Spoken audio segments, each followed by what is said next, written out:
Black Sabbath heralds the arrival of Mary Holm to give us hello.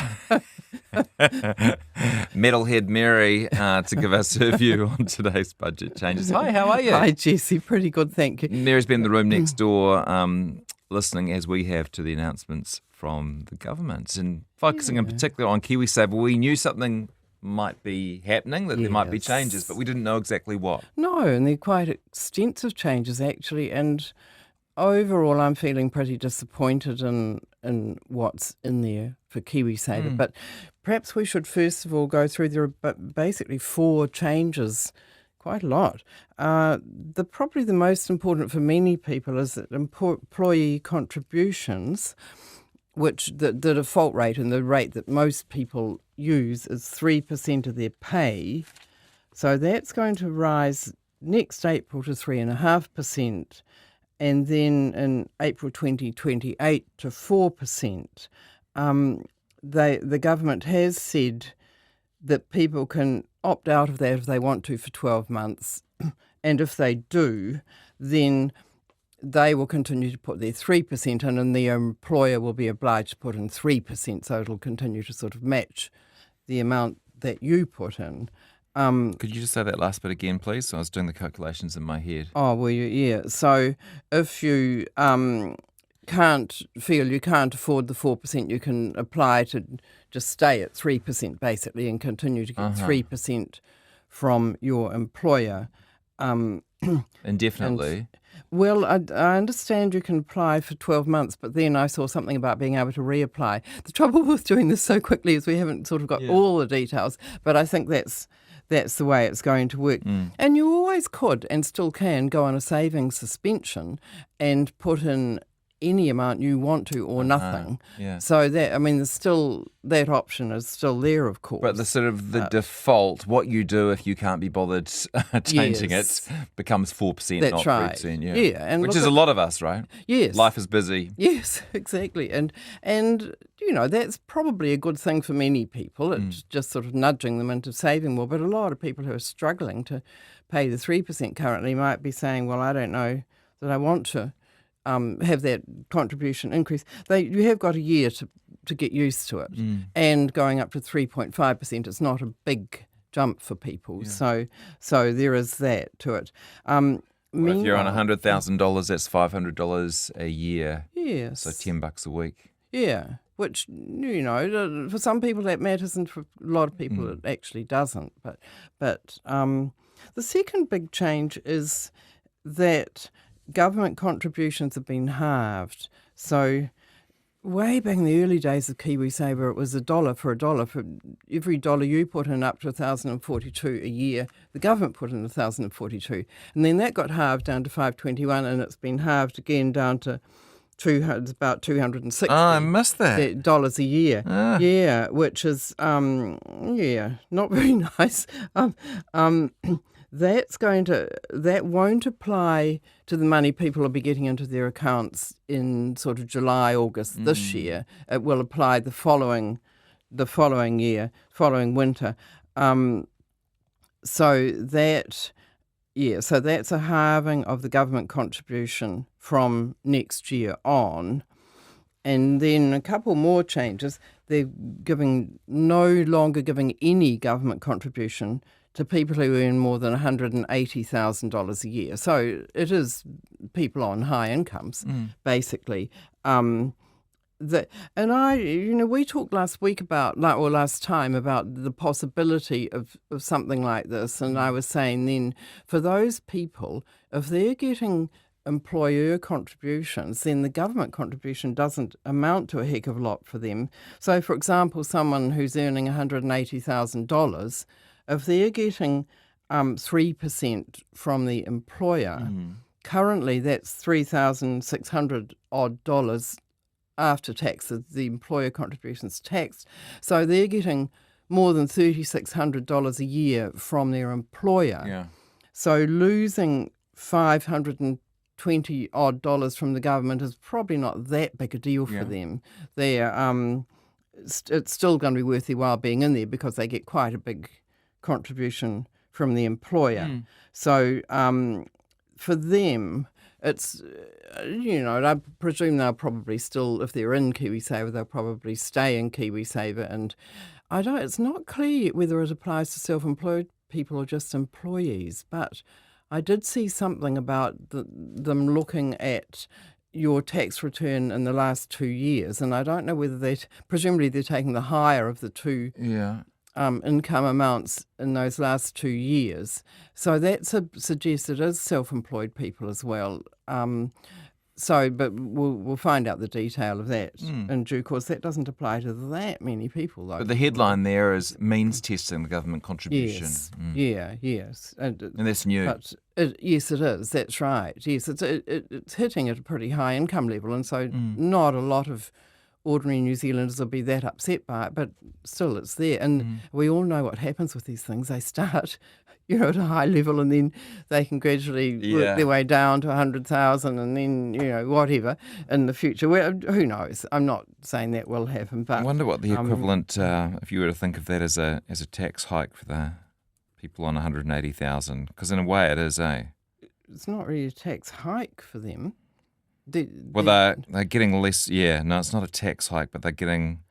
Oh, no, I wonder what the equivalent would be. In a way, yes. It's not much. They're losing something from the government, which is in a way like paying more tax. Not even a third of a cent in the dollar. Yes, it's not huge amounts of money, but still, there you go. Yep. It's not good news for them. Now, the one piece that is clearly good news, I think, for New Zealanders is that 16 and 17-year-olds are now going to get the government contribution and a compulsory employer contribution, whereas in the past the government didn't contribute to the 16 and 17-year-olds and employers did only if they wanted to. That's nice, isn't it? Yeah, I think it's good. And as Nicola Willis says, it's sort of encouraging the teenagers coming through to get onto the KiwiSaver bandwagon. And so I think we've got to applaud that. One thing I did notice was, though, that there's auto-enrolment in KiwiSaver, which a lot of us have forgotten about because it's sort of, by now, nearly everyone's been auto-enrolled when they got a new job. But for the new young ones, that is relevant. And that is apparently going to stay at 18 years old, or that's one thing I read. Yeah. As I say, when you're just this close to the budget, sometimes the details. But I think that's what's going to happen. That stays at 18. And so people who know teenagers who are 16 and 17 want to keep an eye on, make sure they do get into the scheme. If they're not automatically enrolled in it, they are quite likely to say, no, I don't want to. I'd rather get all the money in my pocket. Yeah. But if there's government and employer contributions coming in for them, it's really a pity for them to. Because the other thing is, if they'd had a job for a couple of years, then their 18th birthday came up. Yes. And would they be auto-enrolled then? And they might think, oh, no, because that's going to drop my payoff. Look, I don't know. I suppose that is what happens if they're already in a the job. workforce. I'm simply not sure about that, Jessie. Okay, there'll be a little detail we'll work out. Yeah, it might be only when they get a brand new job, possibly. I don't know. They're over 18. Because their employer might not even know their age. They probably will, I suppose. But probably will because of doesn't the minimum wage not kick in until they're 18 years? You're probably right. Yeah. Yes. They'll know with a minor or a. Yes, no. Major? Yes. Yeah, look, not sure about the detail, but people, and I don't know when this, I think it's from July. Oh, look, I don't know when that one takes effect for the 16 and 17-year-olds. We'll have to. From 1st of July 2025. Oh, it is this year. 6 weeks, yeah. Yeah. So people who know people in that age group, or if they're listening themselves after school, maybe on the way home in the car or something, get in to KiwiSaver. It's really a good idea now. I'll just read this out because actually there's a couple of dates here. So the government's contribution will be extended to include 16 and 17-year-olds from the 1st of July 2025, and they will be eligible for mandatory employer contributions from 1st of April 2026. Okay. The age for auto-enrolment will remain at 18. So they've given employers a little longer to get their heads and budgets around it. Yes, yes, which is probably fair enough. But it does get confusing for everybody though when there's lots of different kick-in dates for everything. But Why are you disappointed? look, overall, I think Nicola Willis said, for example, in her speech that she'd been told government contributions are unlikely to encourage New Zealanders to save, and therefore halving them isn't going to make much difference. And I say, where did that come from? Because for self-employed or people who are not working at the moment, that is the incentive, is the government contribution.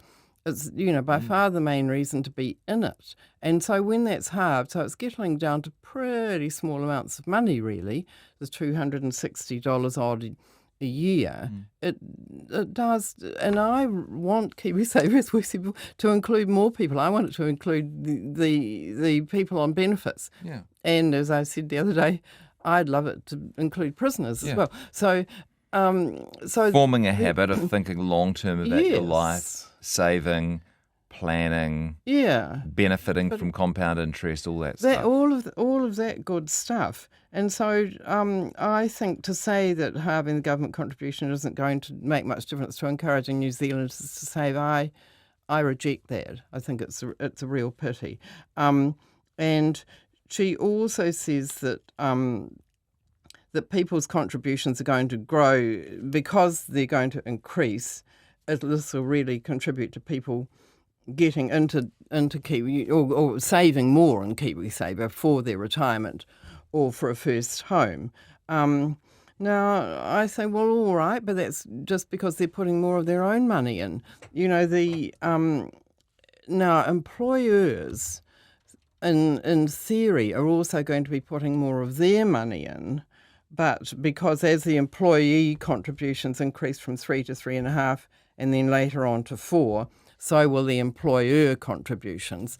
But the government itself has said employers can just adjust for that by giving people smaller pay rises. So if they're doing that, you're no further ahead. You get more from the employer with one hand into your KiwiSaver and less in your pay packet. So employers, many of them might not end up putting that much more in. It'll just get adjusted in the size of pay rises. And meanwhile, the government's putting in less. So, okay, KiwiSaver might be getting a boost for employees, but only because they're being kind of nudged into putting in more of their own money. So it's not really... I don't think it's really fair for the government to herald this as, woohoo, in this budget we've made KiwiSaver better. It's only sort of. Someone agrees with you. They say, I'm gutted about the KiwiSaver government contribution being halved. I'm self-employed, so I'll be dropping down to the minimum to get the $260 and then investing elsewhere. Yeah. Yes. Mary, what about contractors like the film industry? They get no government contribution but may get $180,000. They should be getting the government contribution. They should. Everybody's eligible for that. Everybody who's in KiwiSaver, who's aged between 18 and 65 currently. Maybe they meant they get no employer contribution. That's probably what they meant. Yeah. So they're like all the rest of us self-employed people. Yeah. Yes, and so it's true for us, and there's quite a lot of us, self-employed or not employed, might be caring for older people or little people, or there's all sorts of reasons why people aren't employees, and their incentives just been halved. Question for Mary. I am on a sickness benefit. I do the voluntary contribution to get the government bit. Is it still worth it with the cut to the government's contribution with money being tight and all? Yeah, really good question. And the answer is yes, I think it is still worth it. Yes, if you possibly can get the money in the amount you put in hasn't changed. That's $1,042 a year or less. For that person, if their money's really tight, they could put in less, but then they get less from the government. So it's 25 cents from the government will change too. Currently it's 50 cents from the government for every dollar you put in, and that will apply through to this year, but not from next year on. From July 1 on, in fact, keep putting the same amount in if you possibly can. Gay has another perspective. She says how negative this all is. We have to tighten our belts if we ever are to get out of the mire. And I guess that's the point. If we were to keep the government contribution where it is, we have to really point to which of the spending we would cut. Yes. Well, Mary and I don't have to. That's not our responsibility. But you do need to think about the budget as a totality. Yep. They've cut the contribution so they can spend it somewhere else. Yeah, look, and that is a fair point. It's a totally valid point. So it's not so much really that I'm critical of the government for cutting its contributions, but I feel a bit miffed at the way they're marketing it. I would prefer them to have said, look, we do have to tighten our belts and sorry everybody, but we're doing this, but we still want you to keep saving, rather than saying, look, KiwiSaver accounts are going to grow, because the only way they're going to be growing is because employees will be having to put in more money, which they always could have. Mary, pardon my ignorance, but when does the budget come into play? Will I get this year's government contribution the full amount, or is it going to be halved? Oh dear. Yeah, no, we did mention this, but we'll mention it again.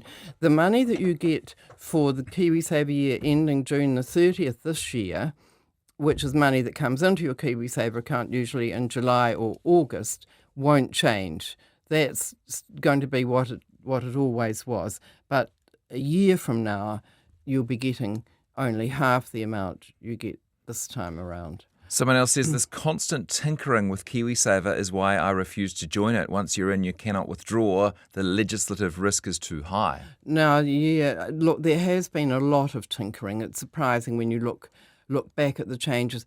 But that's no reason not to be in KiwiSaver. That I would cheekily say to that person, it might have just been a bit of an excuse. The point is you can be in KiwiSaver and you can stop contributing, so you stop dead in the water whenever you want to. Oh, I think if you're an employee, you have to be in for a year before you can stop contributing. But apart from that, anyone else can stop whenever they want, and meanwhile your account just sits there and grows. So no, that's not very good thinking. Okay. Mary, here's a final text. Mary, thank you so much for sharing your knowledge and advice over the years. We have learnt so much and kept many of your articles. Best wishes from an older mother and son up north. You have taught him well. Oh, I think she means her son, not me, your presenter. But you've taught me well, so thanks, Mary. Well, that's lovely. Thank you very much for that message. And we still haven't got Jesse to put his KiwiSaver contributions on a regular basis. Oh, gosh, that's coming up, isn't it? We're working on it. Yeah. Yes. Yeah. Thanks. The annual scramble at the end of June for Jesse to put $1,000 into KiwiSaver. Thanks, Mary. It's a pleasure, Jesse. It really hurts when you do the $1,000 at a time as well.